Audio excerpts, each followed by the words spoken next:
Had to go with that one. Of course. You have I was to. wondering what it was going to be. I was pretty sure it was that one. I knew right away. I put it in my one-liners, obviously, but I was like, oh, it's going to be taken. I thought maybe you'd go with something a little different to throw people off, but that's okay. I thought about it. It is a very iconic line. And yeah. The other one that I thought would be good was let me show you where my dad keeps his gun. Like that one was would a have been a good one, yeah. 'cause That it's was nice and short. That was a good one. Yeah.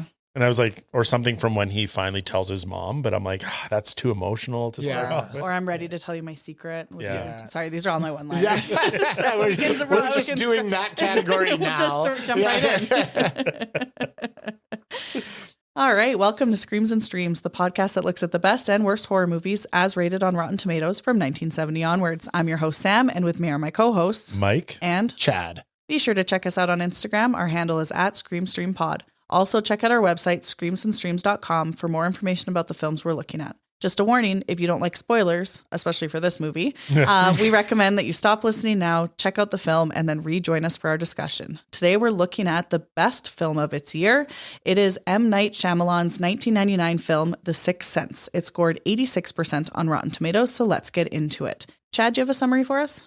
After being shot by a resentful former patient, whom he failed to help, a Philadelphia child psychologist seeks redemption by treating a young boy with a disturbing secret. Yep. Okay. Perfect. Thanks for that. Which I don't know if you got that, but from the one-liner at the beginning. It has a disturbing secret. Spoilers. All right. Thanks for that, Chad. Mike, what are we drinking today? Our cocktail is the I See Dead People from differentdrummer.com. All right, then. It looks Cheers, frothy everybody. and milky. And it is both of those things, frothy and milky. It's minty, too. It's Isn't it? Chocolatey? No. Chocolatey? Yeah, coconut rum, creme de cacao, or chocolate liqueur. That's what I'm tasting. Sorry. Vanilla syrup and heavy cream. I don't mind it. Yeah. It's no, good. I think it's quite tasty. Yeah. I don't know if you'd want too many of these. No. Like you'd get pretty, like the paralyzers of your, or the monkey's lunch. I remember trying to do an evening on a monkey's lunch and just being violently ill. Yeah.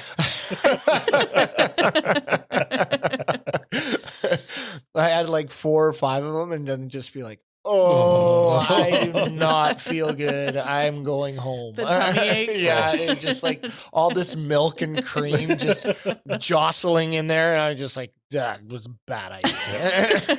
Poor Your choices. burps go sour after about 20 minutes. Yeah. Just horrible. Oh, gross. All right. So not too bad. But this is lovely. Yes. Yeah, it's really, really good. All right. Now we're going to head into our first impressions of the film. Mike. This is not the first time I've seen this film. The first time I watched it actually was I was in university and I had a long break in my day from like 11 a.m. till 7 p.m. on a Wednesday. Just that's the way my schedule's set. Okay. And a classmate and I... Sounds awful. 11 to 7 was your break? Isn't that the normal day you take your That's classes? like all day. Oh, I know. But it's because I tried to fit all my classes on just Tuesday, Wednesday, Thursday. And so most of my classes were Tuesday, Thursday, except for like a really long morning one and an evening class on the Wednesday. Okay. I was going to say you either forgot to sign up for your classes No. and you got what was left, or you planned it for some reason. I had a lot of time to study, but classmate and I, we were both in the morning and the evening English class. And so we would often go see films. And so this was one of the ones we went to. And it's funny because we didn't see it right away and none of my friends had seen it, but we'd heard like, you don't want it spoiled, don't want it spoiled. So yeah, we went and saw it and it just blew me away. Mm-hmm. Like I remember seeing it in the theater and then going to see it like the next week with other people. Like you have to see this movie before it gets ruined. Rewatching it, I was worried that because I don't know if I've seen it again since. Oh, okay. So rewatching it, I was like, oh, is it going to be that good when you know the ending? Mm-hmm. And I was amazed at how good this movie still is, even if you know the twist. Yeah. I agree. Yeah. Chad? Yeah, I feel the same way. I had seen it when it came out, was like in love with the film. Mm-hmm. And the twist and stuff like that. I thought it was amazing. And then I was worried as well because we've done some where like the Blair Witch or something where it's like, this is kind of a one and done. I'm not really into it when I know the secret. Yeah.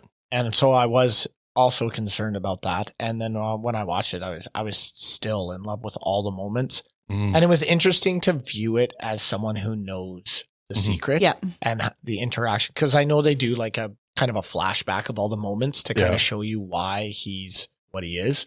And then We can say it. We did tell we did the spoiler thing, why he's the ghost. And then so watching it through that lens, knowing that he's a ghost and seeing how the mom and him don't talk and how he goes to the restaurant and she's happy anniversary and then she leaves and he's feeling like it's because they're distant when it's actually, you know, a way bigger problem. Yeah. He did. He's very distant. But yeah, I just loved it. And man, what's the female lead, what's her name again? His wife or the mom? The mom. Toni Collette. Toni Collette is just a fantastic actress. Yeah. She's just so good in this film. Mm-hmm. I think they all do a really good job. They do, honest, yeah. Olivia Williams is amazing as the wife. Yeah. I'm the same. I saw it a lot younger though, so this movie was really scary. So I remember I actually saw it when I was in grade 4 at a sleepover. It caused a huge rift. There was drama between parents because they didn't think that this should have been shown. It was an appropriate film. Yeah. So I was 11. So it was a couple years after it came out, but yeah, it was. It scared the shit out of me. It was so good. This movie still gives me chills. I can't imagine being 11. It was really, really scary. Yeah, I remember being so freaked out, like any of the bathroom scenes as well. Yeah, so a lot of those I could really relate as well. Because I think the kid is like 8 or 9. Like I know he's older 10, when he plays it. Yeah, so it would have been kind of the same age. Like it came out when I was 9. And then I watched it a couple of years later when I was 11. So it was, definitely kind of creepy. I've seen it a couple times since. So I watched it in junior high school kind of thing, university. And then this time as an adult, with it being so long since I've seen it, I had the same feeling of not being sure it would hold up. Yeah. I do think like once you've seen it, you can see all the signs going forward and you're like, it's so obvious, but it's not because I watched it with 2 family members this time to view it here and they had no idea that was going to be the twist. So it was really cool. And I saved it for a night that they could be there. Yeah. Cause I was going to watch it by myself and I was like, no, I really want to know if it from 1999, if it's still like, you know, they said it wasn't super scary as scary, but they didn't see the twist coming. So I thought it was really cool to see it through there. Cause I was like, it's so obvious. Like you see all the signs looking back, but it's still well done. Yeah. And I think it still stands up. Mm-hmm. For sure. Yeah. Perfect. All right. Now we're going to head into our tropes hall of shame. And there's not a ton in this movie. No. From our lists here. Chad, what did you find? My biggest one was just not believing the child. Yeah. Right. So there are multiple times he's going through some stuff and they just either try to, you know, say he's crazy or sweep it under the rug, right? Like it's like one time I drew like the drawing. Oh, the hanging or whatever it was. Yeah. Yeah. When he talks about, and then they talked to some people and mommy cried and I don't draw drawings like that anymore. Yeah. Cool. Right. Chills. Yeah. Yeah. Chills. So like just not believing the child was my big one. And I think there was only one. Yeah. Yeah. That's all I have. Yeah. Mike, what did you have? My first one was like a light in the photographs of like a spirit. Oh, yeah. When she sees the pictures of Cole. Yep. Yeah. And then the other one is listening to an audio cassette with proof, right? Going back and hearing like the thing you didn't hear the time before. Yeah. I had just the creepy kid, like the trope of like the creepy kid is like also bullied. Not really well liked. Called the freak. Yeah. Yeah. And then dog sensing danger. Mm-hmm. And then my last one was ghosts making it cold in the rooms. Oh yeah. I didn't pick up on it, but yeah. Yeah. Did you guys have any others? No. That's kind of it. Yeah. I think there's not a ton of tropes. I think it's pretty original for a lot of things. All right, now we're going to head into our Don't Go Back in the House. So what was it about this film or what could have been done to prevent any of this from happening?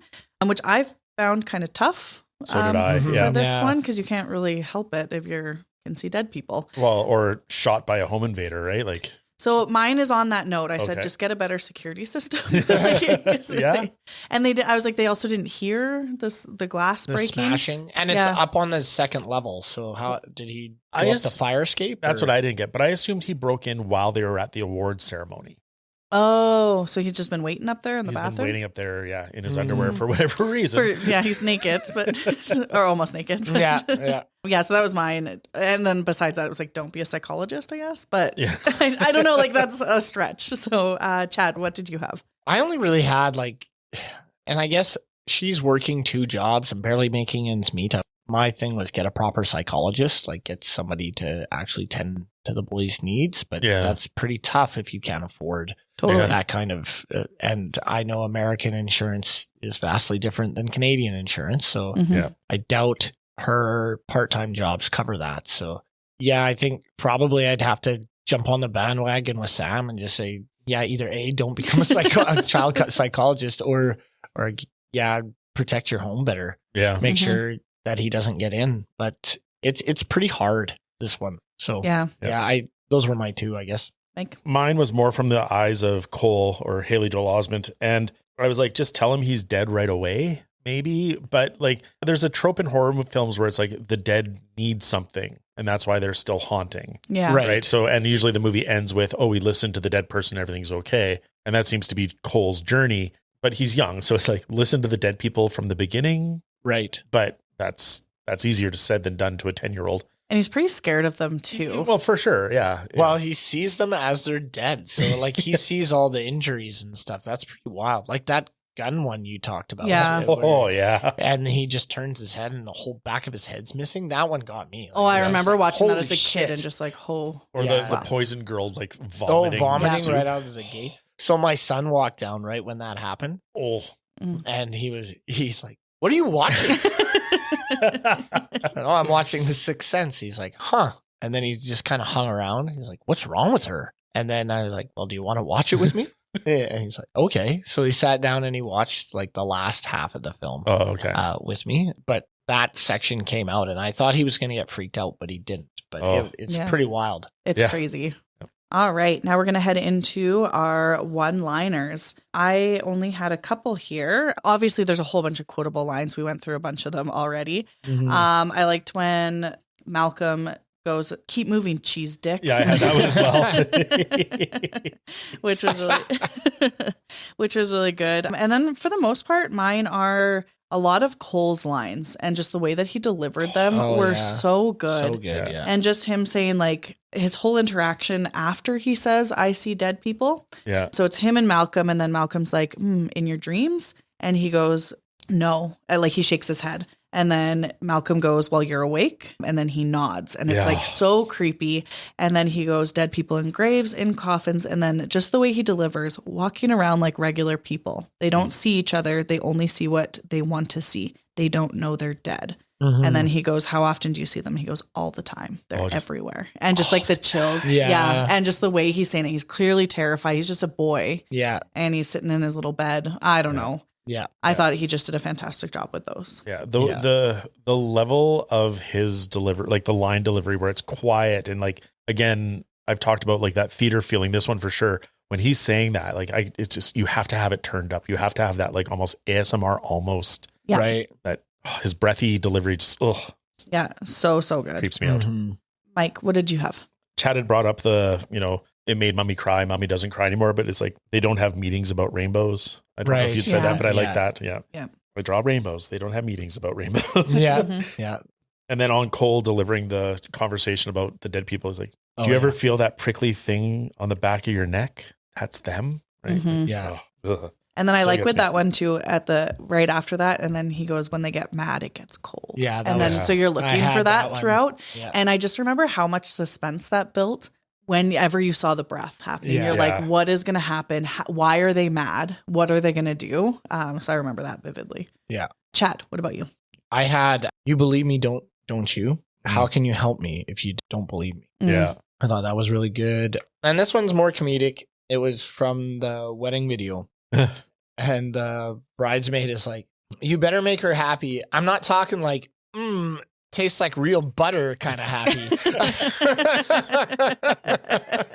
That her drunk speech was so good. It was hilarious. It was good. Yeah. So I love that. My last one I kind of had, besides the ones we already talked about, is also by Cole when he goes to Malcolm and he says, instead of something I want, can it be something I don't want? And then he goes, okay. And then I don't want to be scared anymore. Yeah. You just really feel for the kid. Yeah. Yeah. Mike, what else did you have? The one that made me laugh, so I hope I'm not stealing from someone's LOL, but it's when Olivia Williams is working and trying to sell that expensive ring. to the couple. Oh yeah. Oh. Yeah. And he's like, do you have something else? And she's like, oh, and the woman's like, you want a plain ring to go with your plain fiance? Is that it? Yeah. Or is that how it is? Or like that one. That poor guy. He's just sitting there the whole time, just like Watching his I'm going to have to pay this crazy price for this ring. Yeah. Yeah. She does such a good job of selling it too. Yeah. It's like, Yeah. if you don't buy this, you don't love her, basically. Yeah. Yeah. I think all the pieces talk to each other. Yeah. I'll have their imprint on them. And then it's like, Yeah. wow, she's good. Yeah. Very good, yeah. Got him. And then when he's in the car with the mom, she's like, Cole, you're scaring me. And he's like, they scare me sometimes too. Yeah. Oh, or they scare me too sometimes. Just Yeah. Yeah. Chad. I had the whole teacher exchange where Oh. he's saying, do you know what they used to do here? And he says, they used to hang people here. Mm. And the teacher right away, I don't know who told you that, but this was a law house. There were lawyers and judges. Like, those are the ones that hang Yeah. people. Yeah. And he was just like, no.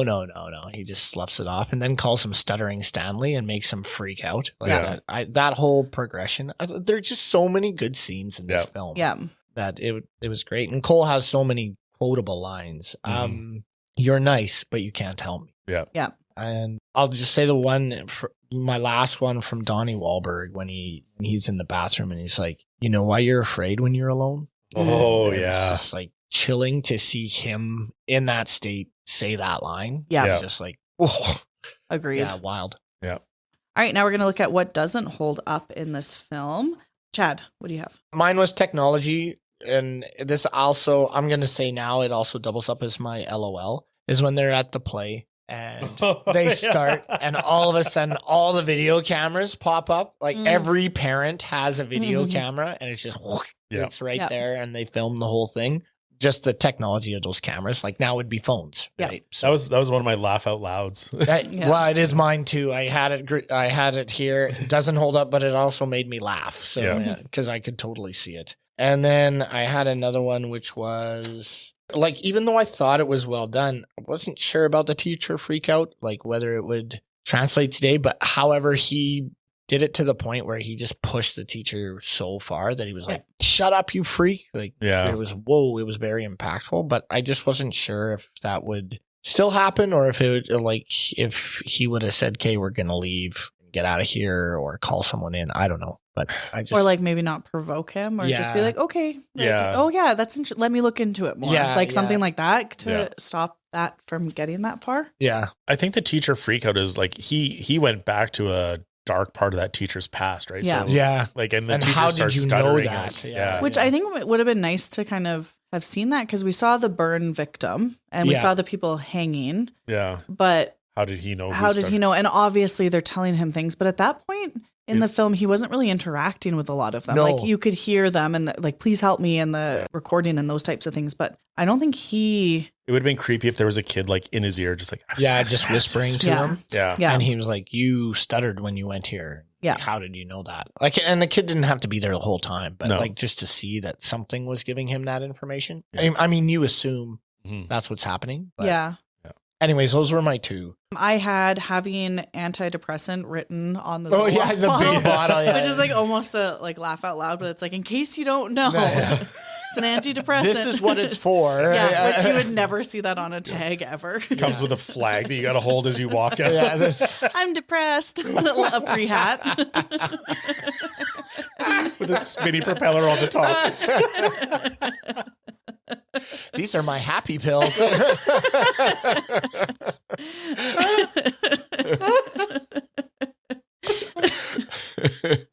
Mike, what about you? What didn't hold up for you? I put like, it's a great scene, but the ring selling scene when they're all like smashed like inches from each other's face. If I was ever in a store, my wife could stand close to me fine. But if the salesperson also Was like in crowds in there, It's like, it's a good one. You're basically cheek to cheek. yeah, like go for a test drive in a car. And they're like, can I just sit in your lap? Like, no. Please don't. So it was a great moment, but it was just framed really weird. Yeah. And then I love Toni Collette. I think she was great in this, but her nightmare acting Yes, I have that in here. Oh, as well. was a I would say little much, the weakest acting in the film. Yeah. Right. Yeah, I said the dream about Cole is bad. Yeah. Yeah. All right. Now we're going to head into what our most gratuitous scenes were or seen. Mike and Chad, you had nothing for what was most gratuitous. I did not. Yeah, I couldn't think of anything that was over the top or too much. Yeah. I said nothing, ? Maybe the vomit. Like it was kind of gross, but I didn't find it. I remember finding it gross when I was 11 and just being like, oh my God. It was still pretty gross. Yeah. And the boy with his head shot out as well. Yeah. Maybe the girl with her wrist cut open as well, but they didn't seem over the top or super bloody or anything like that. No. So I really didn't find anything too much. Even though they were really impactful, I didn't find them too much. No, nothing was over the top with this. No. Yeah. And like I can't think of like sound or anything like that seemed to be over. So No. All right. No. Now we're going to head into what was terrifying or titillating. Mike, what was terrifying and or titillating for you? Nothing was titillating in this film, but for me, the terrifying and this scene stayed in my head. And every time I thought of the film, I thought of it, and rewatching it. I wasn't looking forward to seeing it because of how much it like just creeps me out. It's the storage space at the top of the stairs when he's freaking out inside. Yeah. It was horrible. terrifying. The idea of being picked up and forced into that space. Yeah. Well, and especially after you just heard this thing, let me out there.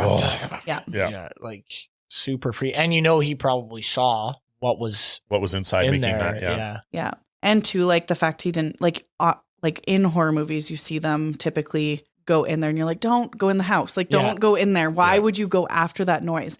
And he was placed there against his will. Pushed in there. Yeah. And that's awful. Mm-hmm. Yeah. Chad, what did you have? I had actually, whenever there was that shadow at the beginning, I think it was Wahlberg's character in the bathroom. Oh, yes. And then like they came up there and they saw the broken glass and stuff, but then the shadow just kind of walked by. And I had that as a test of time. Yeah, the music came up and I was just like, oh man. Yeah. And she turns around and screams, and there he is, like just kind of rubbing his arm and stuff like that. And I was like, fuck. Yeah. And Donnie Wahlberg looks freaky in that. And like the fact that he had to lose all that weight for this role and everything, he just looks like scary when he comes out of there. So that whole scene with him and the way he freaks out and stuff and nonchalantly grabs that gun and shoots him, like that whole scene freaked me out the very first time I saw it. And it still held really, really well this time. So it could be my test of time, but I'm going to put it in my terrifying because it freaked me out. Yeah. I remember like I had no idea that was Donnie Wahlberg. I watched the movie and was just like, oh my God, like that was a scary scene. And then later I heard people talking like, did you know that was Donnie Wahlberg from New Kids on the Block? I was like, there's no fucking way that was Donnie Wahlberg. Yeah. Yeah, I have that scene in Test of Time. I thought it was so well done. Yeah. They really built the tension. It was like really abrupt, and that's how you're starting the movie. You're like, holy shit. You're really setting the tone with that thing. Yeah. And then you're just, whoa. And then it goes next fall. Yeah. Just proceeds. And the pan left, and you just see him bringing the gun to the side of his head. You don't see him shoot himself, and they don't do the cheesy blood on the wall or anything like that. Flash to white with a gunshot. You hear the bang. Yeah. Like, oh, geez. And then he's down on the bed, and they do that like high angle shot as they go into the next scene. Yeah, I think it's just so well done. Yeah. So well done. I don't know how she would have been able to stay in that house after that. I would be. I don't know either. Yeah. I think I would have sold and got out of there. Yeah, I don't know how that. I know she boxed up the wine cellar and everything, like where he used to hang out, or his workspace, where his workspace was, and she just kind of, we're going to close that off. But I don't know if I could stay in a place where something like that happened. No, that'd be really upsetting. Yep. All right. For me, I said the like helplessness of the mom not being able to help the kid. Oh, heartbreaking. It's just like it. Like honestly, like you can't help. You don't really know what's going on. It's beyond like not even being able to like not believing them kind of thing. But when your kids are scared, it's like a helplessness. You can't, like when your kids are having like nightmares, that kind of thing. Yeah. And all you can do is console them and be like, oh, it's okay. It's not real, but it's like so real. I think that would be in itself terrifying. When he comes up to her and he says, Mommy, if you're not too mad, could I sleep with you tonight? Oh, and she's just like, look at my face. I'm not mad, man. I'm cracking up while I talk about it, because I could just see my kids when they were little doing that. Yeah. And then when she hugs him and he's like, you're shaking, and you see her kind of tear down. Yeah. And she's just like, I don't know how to help you. Like, what can I do? Like that sense of helplessness is wild. Yeah. Yeah. All right, with that. Yeah, I'm gonna need a tissue here. All right. Oh, I don't have kids. It's fucked me up. Yeah. All right. Anyway, So we already talked about some good ones, but let's talk about any other scenes that slayed. I'll go first. I love the funeral scene. Oh, Like yes. the whole thing, it's so creepy. Yes. You don't really know what's going, like you don't know what's going on. You're like, all you know is she's puking, she was sick, like what's going on. And can you imagine, first of all, being a guest at that funeral, like, like just being like, oh shit. It's like, this just got real. like, what the fuck? And then just like, but like the dad watching it. Yeah. And just being Yeah. like, holy shit. Just saw this. Yeah. Like you were keeping her sick. And then Yeah. the thing I love about that is when she's sitting there looking at the flowers and she just turns around and there's that whole panel behind him who have all seen the video. Yes, I love that. And they're all looking at her. And he does such a good job with everybody fucking acts the hell out of this film. Yeah. He does such a good job at like looking and being so distraught and busted up. Yeah. And everybody else just looks pissed. Yeah. And just The I judgment, agree, the Sam. silent Fucking judgment. so good. Yeah. That's- Yeah. And I like too, like the chatter going on. It's like, oh, it seems like the sister has what she had too. Yeah. Oh, yeah. Yeah. That's And you're a like, creepy oh, line. and you don't realize what it is Yeah. until Yes. you're like, oh, it's some genetic thing or like something Yeah. like that. And you're like, oh, fuck. Yeah. Yeah. She moved on to the next kid. That's crazy. What was she feeding her? Pine Sol? Is that what? Was it a cleaning It solution? was a cleaning solution. I couldn't. Yeah. I was like, couldn't was it make mop it and out glow? on it. Maybe. Yeah, or- I couldn't yeah. make it out, but I know she was like reading the label and then poured it in. Yeah. And my son was freaking out when he's like, "What's she doing? Why is she doing that, Dad?" I was like, "I can't stop it. I can't do anything. It's like- You're seeing this for the first time. Yeah. The one thing is like, why would the mom do it in the bedroom? So that was my one. I was Yeah. like, if it didn't hold up, I would be like, Yeah. that would Yeah. be it, right? Like, Yeah. But I can see like if the husband's home and she's making it in the kitchen, she couldn't do it there, so it had to be. Just to Out of kind sight. of keep it secret, but it would be weird. Like she goes off screen, grabs this giant bottle of fucking Pine Sol and brings it in, and she does kind of hold it away from her, like Yeah. hide it from the kid. That's a pretty big bottle. I think you'd be. Yeah. Anyways, I don't want to bust it up too much, but yeah, I could understand where Yeah. that wouldn't quite Yeah. so much. But Totally. What's interesting about that scene is I forgot what happened to that girl. oh, I Like- vividly remember Oh, that. yeah, I'm me obs- too. like, I did I'm too. fascinated with Munchausen by proxy. Like, it Yeah. completely fascinates me. So I like remember, that's probably what I remembered the most. And so, like rewatching it, she's doing the marionette play, and I was like, "Oh my god, is this going to be a dad molestation thing?" Mm. And so I was like, "Is the marionette suddenly going to do something?" And then she moved the marionettes to the side. I'm like, "Oh my god, are we getting like?" Maybe I listened to too much. Well, it's of on the bed, Daughter right? by Yeah. Pearl Jam, right? Like, is the dad going to come into the room? And then when the mom comes in, I completely forgot she was poisoning her daughter. Crazy. oh wow, Yeah. No, I remembered that scene. Yeah. So that was an adventure for me. Well, mainly because I thought, like, I rememred the puke scene and how it Yeah. that caught me off guard the first time. Like when all the paper clip or the clothes pins Yes. Oh my God. So all scary. came off. Yeah. I was like, whoa. And then she turns up and is just, and then Yeah. he has to like get up the courage to walk to her and be like, do you want to tell me something? Yeah. And you can It's tell he's just- not, but he was just told they Yeah, want he's help. like- and he's like, do you want to Oh. tell me something? She's like He's puking in the so tent. afraid. Yeah. And then again, when he goes into the room and her hand juts out and grabs his shin and he falls and he freaks like I bit into every Yeah. single one of those. Yeah. Even the second time, like when she grabbed him, I was like, oh, geez. Oh, fuck. Yeah. I remember that. And the look on her face when she slides that box out of like, this is what I need you to deal with. Like, Yeah. Oh, Yeah. so good. Misha Barton. That's Oh, right. yeah. She was 13. Oh, really? She looks like a baby. Yeah. I know they made her look like that too, but Yeah.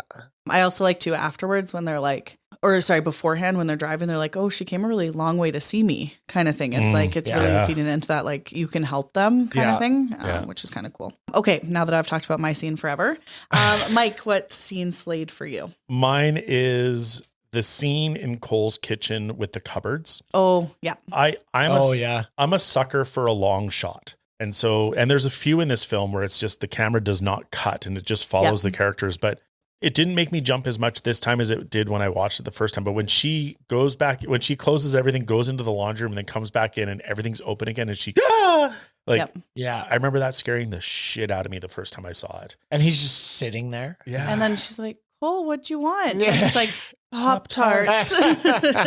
Yeah, that scene, it's so good. And the way he talks to her afterwards, and like you can tell, like that searching, like, how do I help this kid? Like clearly something's wrong. Yeah. There's strain there. Oh, so and good. how much he has to like hide it. And then she's like, don't you want the Pop-Tarts? And he's like, oh yeah. Yeah. And then goes back and grabs them. But how freaked out he would be because he knows the woman in the kitchen is, I'm assuming, the one with the slit wrists. Yeah. Right? Yeah. So, yeah. and she was mad. Yes. Yeah. Chad. Scene that slayed for me, I was waffling back and forth between the opening scene with Donnie Wahlberg Mm-hmm. or the I See Dead People. Oh, Yeah. Yeah. It was really hard for me to pick, but I only picked the one because it sets up, as we said before, it sets up the mood of the film. Mm-hmm. Yeah. So I picked the Donnie Wahlberg scene just because, Vincent Gray was his name, right? Yeah. So I picked that scene just because it sets the whole thing off. And that's where he goes and investigates. And that's where he has to go back to figure out what he did wrong with this guy so he can help this new kid. Yeah. And it was so powerful. He's only in the film for 10 minutes. Yeah. Like, I really think he's an underrated actor. Like, he was great in Band of Brothers. Yeah. He was great in this film. I think he was in a film called Ransom with Mel Gibson where he was one of the guys. He was the nicer of the kidnappers that take him, which is I found it like a super fun film to watch. Mm-hmm. Anyways, underrated actor. He fucking nailed this so well. Yeah. It was really good. So And because of that, I picked that scene. Yeah. And when Malcolm is trying to remember which patient it is, like who, because it's been 10 years or whatever, and he's listing off these patients, and it's like, is this a man coming to terms with like, you've also failed those patients? And right. And the way Vincent or Donnie Wahlberg is like, you don't remember, like you don't remember your patients. Yeah. And then he comes back and he's like, oh I do remember you. And boy, when he's slamming his fist against the bathroom door and all that, it's just so powerful. And it just sets up the tone of the whole film. I think so. That's why I put it. Yeah, I'd agree. It's fantastic. All right. On that, obviously, lots of different scenes that stood the test of time. So now we'll head into other things about the film that stands up to this day. Obviously, the twist and the story as a whole. Sitting with two younger people in their early 20s who have never seen this. Awesome. And I think it was cool because they didn't really see the twist coming. They did say, like I said, it wasn't as scary as, maybe when I was 11 watching it, it was terrifying, or maybe in theaters or anything like that. But I think so crazy because, like, sorry to interrupt you, but like, even when Cole needs to go to the bathroom at night and he's holding it because like I'm 47 years old and I 100%, like, it's not like, oh my God, I'm afraid to go to the bathroom in my own house. But like when he's peeing and the ghost walks by behind him, like that is scary. It's scary. Yeah. I agree. And I was like, I don't know what they were on. I don't know why. Yeah. Like there's a lot of terrifying moments in this movie. Yeah, I would agree. Chad. What stood the test of time for me is, and I love this scene, is the I'm proud of you scene. Oh. In the car. Yeah. Where he finally reveals to his mom that he can see dead people. Yeah. And he sees her. He's like, well, where is she? And like, he's right outside my window. And then you see that dead person who's all covered in blood. And he's just kind of like, this is what's happening. Yeah. And then he talks and, grandma comes and visits me. Oh, and yeah. And then she's like, she wanted you to know the answer to your question. Yeah. What did you ask her, mommy? And then he goes and she perfectly acts this scene of a kid who's been detached from her mother. Yeah. It's just so powerful. And I just loved it. So I would say that one really stood the test. There are multiple scenes that did. I could say that I can see dead people again. Yeah. I could say the very end. I could say like so many, even the scene where that stupid actor kid gets the village idiot role stood the test of time for me. Amazing. The cheesy medicine commercial. Like, oh, mommy. It was like so bad. Anyways, that's the scene that did it for me. I love that scene. So beautiful. Yeah. Mike. Another test of time for me, and it's just a visual piece, but it's to do with that storage room at the top of the stairs. And when Toni Collette finally gets Cole out and the door is open. You see that his scratch marks in the door. Oh Of yeah. him like trying to get out, like just holy shit. And I love the scene where they're in the shop. He's in the shopping cart and Toni Collette starts running. And it's just a moment of bliss and joy. Like they just let everything go and smile and laugh and together. he's finally having a good time. Yeah. But it was so short, which Yeah. made it sad. It was Yeah. like just like a couple cars of a run. Yeah. And Yeah. cut. But I was like, take the long way around. Yeah, I know. A little bit longer. He looks at her like, that was fun. Yeah. I looked at it as just like, oh, that was a nice moment. But yeah, like just the way he leans back and opens his arms and then that brings her joy. It's just, oh, it was beautiful. Yeah. Mine also, I could just say the acting just in general was Yeah. fantastic. For sure. There's not many in this. I think everyone played their role pretty well. Yeah. Yeah. And then the rest of mine are just a list of scenes that we've already talked about. Yeah. So it's literally just, the Pop-Tart scene, the confession scene, the cart scene, when he's locked in the cupboard at the top of the stairs, her being accused of abusing him Oh, and just yes. being like, the fuck? Are you serious? Yeah. Fantastic. Mhm. Chad, what else stood the test of time for you? I just had one more, and mine was the practical effects of the film. Yeah. The puke, the breath, the blood, everything that was done in this film was a practical effect, and it was so good. It's done so well. Yeah. Especially when we just watched a movie and did an episode on how bad the CGI was, Yes. right? And how that Yeah. often, it didn't need that in this film. It was just, No, Yeah. like the one horror film obviously took a different route and said, we're going to do this really, we're going to make it more technological. Mhm. Whereas this one was just like, you watch the story and the effects are real. Yeah. And I always think that just because you can doesn't mean you should. Yeah. And everybody always wants to make everything CGI. And I don't think it's cheaper. Like maybe manpower, it's quicker, but I just think practical effects make it look better. It just, Yeah. in everything that we do, when it's real, it looks real. Yeah. Yeah. So anyways, that's my rant about that. Here. Mike, did you have any others? My last one, like we've talked about the acting, we've talked about Haley Joel Osment and Toni Collette, but their, for lack of a better word, chemistry, like the relationship of the two of them on film was just so engrossing and you couldn't look away. Like it was mesmerizing to see the two of them and the way they acted together was so good. Yeah. I didn't see anything in the research about how Shyamalan got them to that point together, but Right. it's amazing. Yeah, I would agree.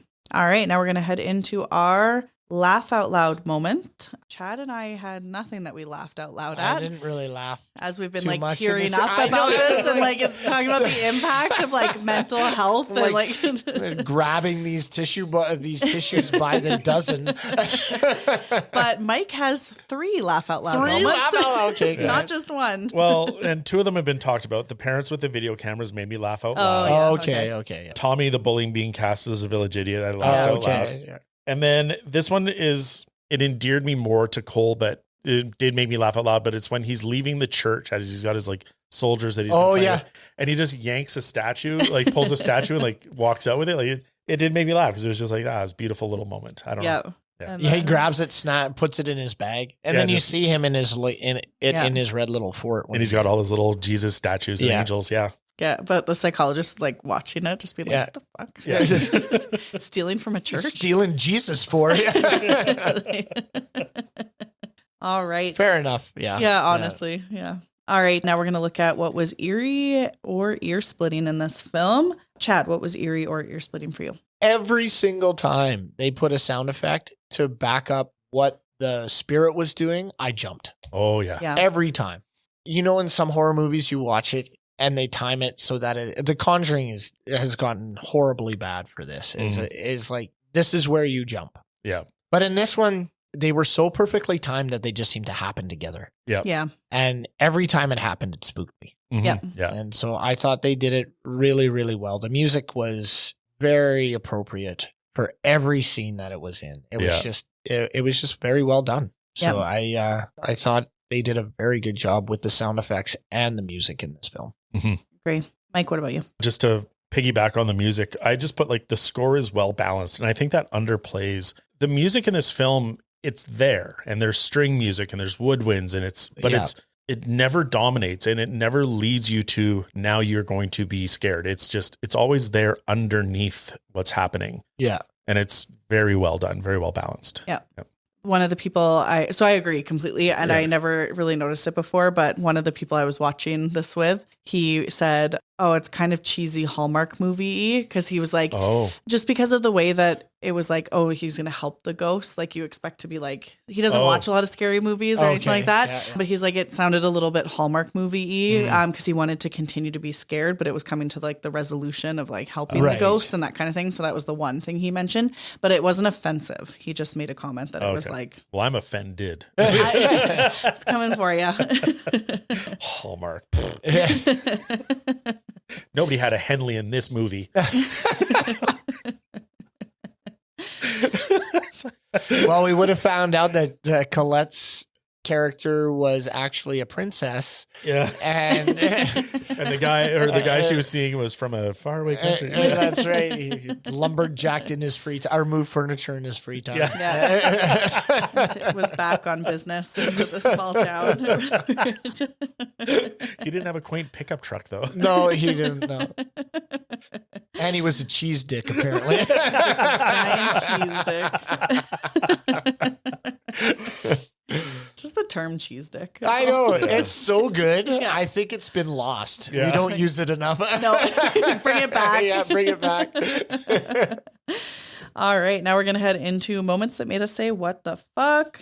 Mike, you didn't have any. Chad, what'd you have? I had, and I remember this from the first time I watched it, I had the mom poisoning the daughter. Oh, yeah. When it was revealed, I remember the first time I was like, how could somebody do that to their own children? It was just, just blew my mind. Even at a younger age when I watched this, like obviously I wasn't 11, but I was, but I just thought, I can't believe that this is happening. I don't think I knew much about Munchausen syndrome when this film came out, but it's just a weird thing that happened. And I remember watching this, and then when they said, the younger daughter's sick, I was like, she's fucking killing everybody. Like this is crazy. It is really. So I was just like, that was my what the fuck.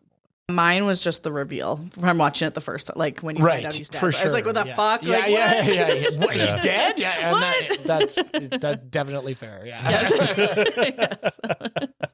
Not as sad or, well, I guess sad and depressing too, but not the same as Munchausen by proxy. Yeah.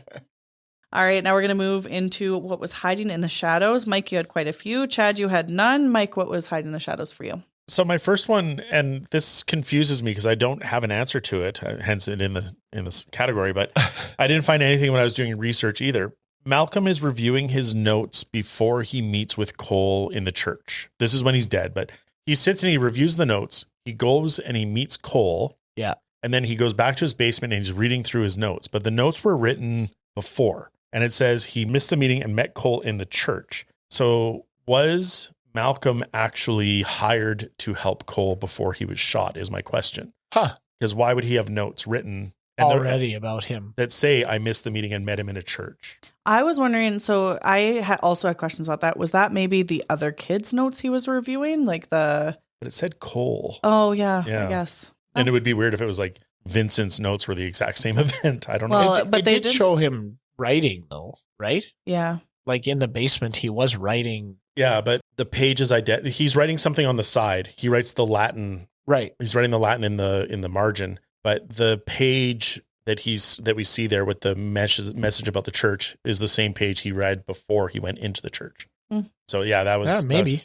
Maybe he was hired right before he got shot. Yeah. Because it's not a huge passage of time that goes by from the time he's shot to the time that he is really investigating Cole, right? Like it's just the next fall. So it's a year. Yeah. So this is another, maybe like, cause every spirit needs something. So maybe it's like, this is another patient he's let down. So he needs to, I need to make sure this follows through. Yeah. I don't know. And then my other one, when Bruce Willis is trying to tell the bedtime story and Cole's like, you've never done a bedtime story before. Bedtime stories need a twist. Then I was like, is this M. Night Shyamalan's bedtime story? Like this movie is his bedtime story? Because he's done that before, or he's done that later. We did fairy tales and things like that. Right. So I was like, is this just a bedtime story? But creepy bedtime story. Super creepy. Would give my kids nightmares. They would not be sleeping. I just had a comment just to talk about it because I didn't really know which category to put it in, but the guy who's trying to date the wife. Yeah. And just him and his presence and like I don't know. I just thought it was kind of funny when he's in the basement. He's like, "Get lost, buddy!" Like turn around, kind of thing. I just thought it was kind of funny. He's literally hiding in the basement. Now Mike is going to give us his last one. I just thought it was interesting that Cole's last name is Seer. He's a seer. He sees dead people. Okay. Yeah. Hitting the nail on the head. A little bit. Yeah. Do they even say his name really in the? Yeah. Oh, they do. Yeah. Okay. At one point, you hear his last name is Seer. Gotcha. All right. Now we're going to head into our Fright Done Right. Chad, you didn't have anything for it? Well, I thought this film, for this genre and the twist that it had at the end and everything, I thought did it very well. Yeah. And kind of set like trailblazed for other films to follow. Like Totally. after this twist, like how many other movies did we see that tried to do a twist at the end? Yeah. Or tried to make you like a bunch of red herrings so that you couldn't figure out the ending and stuff like that. So I just thought this film did it the best. And then Robot Chicken had a character that would just pop in like, "What's a twist?" I kind of agree with you, Chad. I think this one is one of the top ones, but 2 movies came up that had good twists for me. One was The Others. So I think that one did it really well. And also, I know it's not a horror movie, but Shutter Island. I think that one too, with also like the same like heartbreaking kind of twist as well. Yeah. Like, and just the like shock of that, I think was really well done. I think they all did it really well. I agree. Yeah. Shutter Island is awesome. I love that film. For sure. Super, super good. Mike, what about for you? So same thing, like this one does it best for the twist, for the seeing dead people, for everything, for a dead person not knowing they're dead. But I also sort of, just for comparison, I put Frighteners as like someone who can see dead people. But I still think this is a better film than Frighteners. Frighteners is good, but that's more comedy horror. Yeah. But this movie takes the cake. Yeah, absolutely. All right, now we're going to head into our bonus features. Mike, why don't you start us off? So this movie was a juggernaut, budget of only $40 million, but worldwide box office of $672.8 million. Whew. Wow. Yeah, just destroyed in the box office. And then on that, this is a bit lengthy. I'll see if I can cut it a bit. But David Vogel, who is the president of production at Walt Disney Studios, was directed by the bosses to focus on family films and towards a younger audience. But after receiving the script for Sixth Sense, he was so impressed by it that he purchased it for $3 million and promised M. Night Shyamalan that he would direct, like Shyamalan would direct. Yeah. All without getting permission from the company's higher ups. When his superiors at Disney learned about it, they were so incensed that he was immediately dismissed from his position. And additionally, Disney as a whole was in a financial downturn. They were trying to cut corners wherever they could. All of this led to Disney selling the production rights of the film to Spyglass Entertainment, letting them finance the film in exchange for 88.5% of the profits earned, believing the film. Holy shit, that's a ton. Because they believed the film would be a flop. This backfired when the film became a surprise hit, and Disney took in $90 million of the $672 million box office. So fuck you, Disney. Fuck you. On that too, Mike, just with the success of the film, I found out that it was the top selling DVD of the year 2000. With more than 2.5 million units shipped, as well as the top video rental title of all time. Wow. So that was, of course, we know that it's like, we don't rent like that anymore, but that's crazy. And then, of course, the screenplay was sold on the very first day it was put up for sale. So it was picked up really quickly with no permission, apparently. Chad, what did you have? I had Bruce Willis was contractually obligated to star in the film. So he was not the first choice. They just said, you need to do a film for us. So he was supposed to do a film called Brooklyn Brawler or Brooklyn Broadway or something, and he was the producer of it. What happened was, because he was the producer and had like creative control, he fired the director 3 weeks into the production, and he started firing everybody, like didn't like the way the film was going. So then the studio stepped in and said, we're canceling this, but because of this, you owe us 3 different films. And this was one of the films he had to act in order to fulfill his contract, which I thought was pretty wild because he did a great job, but he didn't even really he was supposed to be doing another film. Yeah. Wow. I'm just going to add to that before you do your next one, but Shyamalan wrote the part with Bruce Willis in mind. Yeah. I know, that was kind of cool too. And he wasn't even really wanting to do it. Yeah. I also had the use of red is used to portray when the paranormal invade the realm of the living. And it was filmed in an overexposed pale blue palette so that the red would really pop in the scene. So that's why the colors look all kind of saturated. Like it's not a very vibrant film, but No. when that red comes in, you can really tell that it's just Totally. And it's so cool to rewatch the movie knowing that. yes, Yeah. yeah. Because I did not catch that. Like I No. had no No. clue that he was dead until it happened the first time. Exactly. Yeah. Yeah. Mike, what else do you have? This is kind of interesting, and thank goodness Shyamalan rewrote it. But in the first draft of the script, it was more of a serial killer investigation than like Silence of the Lambs. Malcolm was a crime scene photographer, and Cole was his son who can see dead people. But Shyamalan reworked it 10 times, and it became the script that he eventually sold. I was going to say that's pretty far from Yeah. just the kid sees ghosts. And then I'll just finish with this one. Michael Cera auditioned. Yeah, I had heard that too. It's his At first 10 years audition ever. old. Yeah. And it was the magic coin scene. Yeah. But he knew nothing about the movie, and so he played it light and fun. As he would. Because he didn't know he was supposed to be an introverted, quiet boy. And it's so emotional because like Malcolm is telling him that he's not going to be his therapist anymore. He's like, Yeah. I'm leaving you. And he's like, wait. That's funny. Yeah. For me, I found out that in Spain, when Vincent Gray screams, "Malcolm, you failed me," in the dubbed, he screams correctly in Spanish. But some people heard, instead of saying "you failed me," they heard it translate to "you fucked me," which is a total different. Yeah. That would ruin the movie. Yeah, So that it did- really, you do not cheer for Malcolm in any way. No, he's not the hero. You watch the rest of the movie like, what's he going to do to Cole? Yeah. Why is he in his room in the hospital? Oh my Why is God. That changes the film so much. I know. Oh my God. Yeah. That is so much more menacing with that scene where he's like sitting at home in silence with Toni Collette. And Yeah. Cole comes in the door. Could take some steps towards So, me. yeah, he's I'll just get like, you. I just want to go back. I'm going to read your mind. And the other thing that I had was that they actually wanted Cole's character to look a little bit different, but they really liked Osment's sweet, beautiful nature, Yeah. and they liked how vulnerable he was. So they actually Yeah. they wanted someone a little bit more sinister, and they wanted kind of like the darker hair and features, but they went with him because of his vulnerability. And I think Yeah, that was a good call. Yeah. The last piece I had was the soundtrack was released. Oh, yeah. And the final song on the CD is titled "Malcolm is Dead." So, so it kind of gives away. They went through such great lengths to keep this. They even kept Bruce Willis in the dark about the really? end. Oh, Yeah. that's cool. Wow. So they like locked it up. They had a digital copy that only a few people had the password to, and they kept it. They kept everybody totally in the dark about what the end was going to be. Oh my God. And then that. Malcolm's dead.